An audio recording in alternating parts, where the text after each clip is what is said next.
జిల్లాలో మూడో విడత జరగనున్న సాధారణ గ్రామ పంచాయతీ ఎన్నికల్లో భాగంగా ఈ రోజు అచ్చంపేట మండల కేంద్రంలోని బరకతుల్ల ఫంక్షన్ హాల్ ఏర్పాటు చేసిన ఎన్నికల సిబ్బందికి సామగ్రి పంపిణీ కేంద్రాన్ని జిల్లా ఎన్నికల అధికారి మరియు జిల్లా కలెక్టర్ బాదావత్ సంతోష్ సందర్శించారు. ఈ సందర్భంగా ఆయన ఎన్నికల నిర్వహణకు అవసరమైన ఏర్పాట్లను ఆయన పరిశీలించి ప్రతి పోలింగ్ కేంద్రంలో అవసరమైన అన్ని ఏర్పాట్లను సరిచూసుకుని సరిపడే సామగ్రిని ఏర్పాటు చేసుకోవాలని ఆయన అధికారులకు సూచించారు.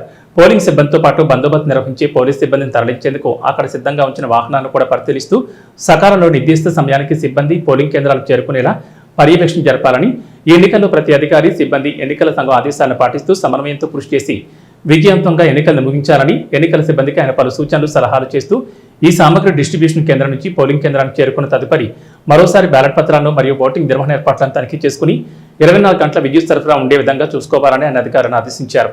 సిబ్బందికి ఉదయం అల్పాహారం, మధ్యాహ్నం భోజనం కల్పించాలని, పోలింగ్ సామగ్రి మరియు బ్యాలెట్ పేపర్లు తరలించే సమయంలో తప్పనిసరి సాయుధ పోలీస్ బందోబస్తు ఉండాలని, ఏవైనా లోపాలు కనిపిస్తే వెంటనే తమకు తెలియజేయాలని కలెక్టర్ తెలిపారు.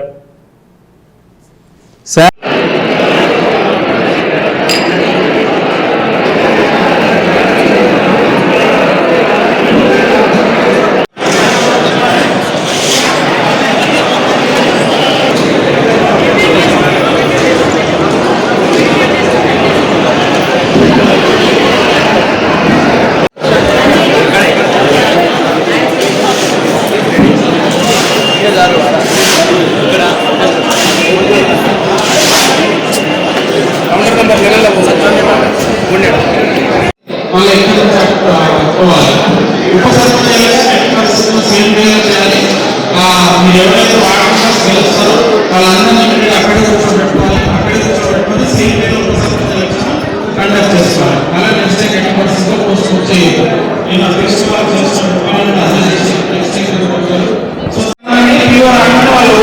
తెలుసుకోమన్నాడు.